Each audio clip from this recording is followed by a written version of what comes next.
yung enemy is very audible talaga sa akin na, sige, bangga mo na yan. While I'm driving, tapusin mo na yan yung buhay mo kasi wala na siya sa buhay mo. Lumaki sa isang Kristiyanong pamilya si Rods. Aktibo siya sa simbahan bilang worship leader at musician.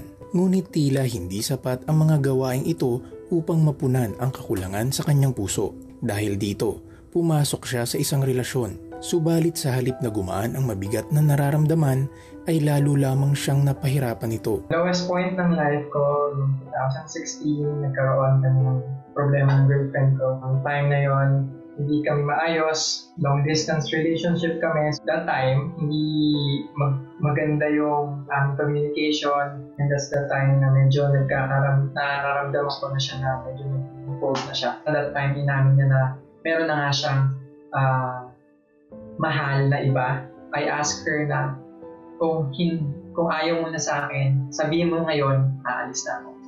And then she said, ayoko na. Talagang umiyak na ako ng umiyak. Pinagbagsakan ka na naman ng mundo kasi lahat ng effort, lahat ng love, lahat ng ginawa mo para sa kanya is nawala sa isang tao lang, sa siguro ilang months lang na nagkasama sila. Sa 3 taon na pinakita ko sa kanya kung sino ko, kung ano siya, hanggang siya nawala yon sa isang moment.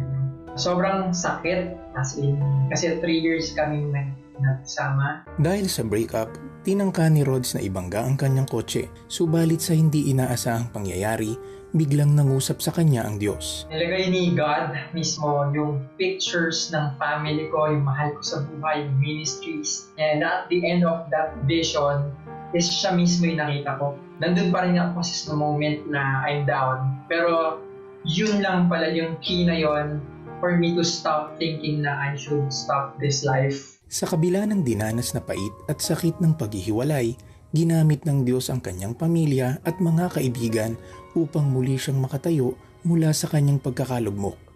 Nagsilbi silang kalakasan para siya ay makamove on. Kanyang napagtanto na ang pag-ibig ng tao ay maaaring mabigo.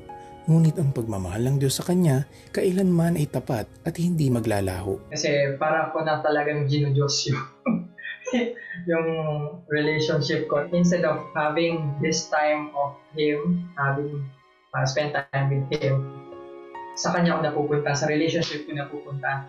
That's the time na yun yung na-surrender ko talaga na wait, I need to just focus on Him before that relationship kasi everything works kapag nandun si Lord sa buhay mo. Kasi pinakita niya talaga sa akin kung ano yung worth ko, ano yung identity ko, sino ko para sa Lord. Hindi siya dapat number 2. God will always be our first choice. Talagang siya yung number one sa life natin. Mula noon, naging masigasig si Rod sa paglilingkod sa Diyos. Lalo siyang naging aktibong volunteer sa kanilang simbahan. Nagkaroon din siya ng mga trabaho bilang online college instructor at admin officer sa isang construction business.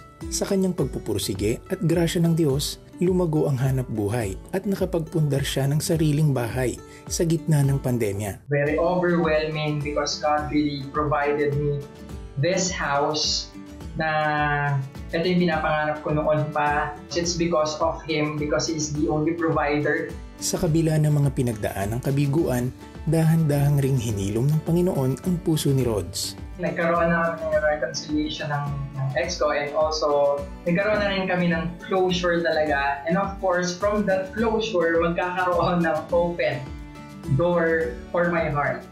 Okay, and ngayon meron na akong girlfriend and sobrang happy namin sa aming dalawa because we really put our heart sa kay Lord lang talaga. Perspective ko in our relationship. Diretso na talaga siya sa altar for marriage talaga. Naranasan ni Rods ang tapat at dakilang pagmamahal ng Panginoon na ang dulot ay kapayapaan at biyaya. Siya lang talagang nagbibigay ng pagmamahal na magpakailanman.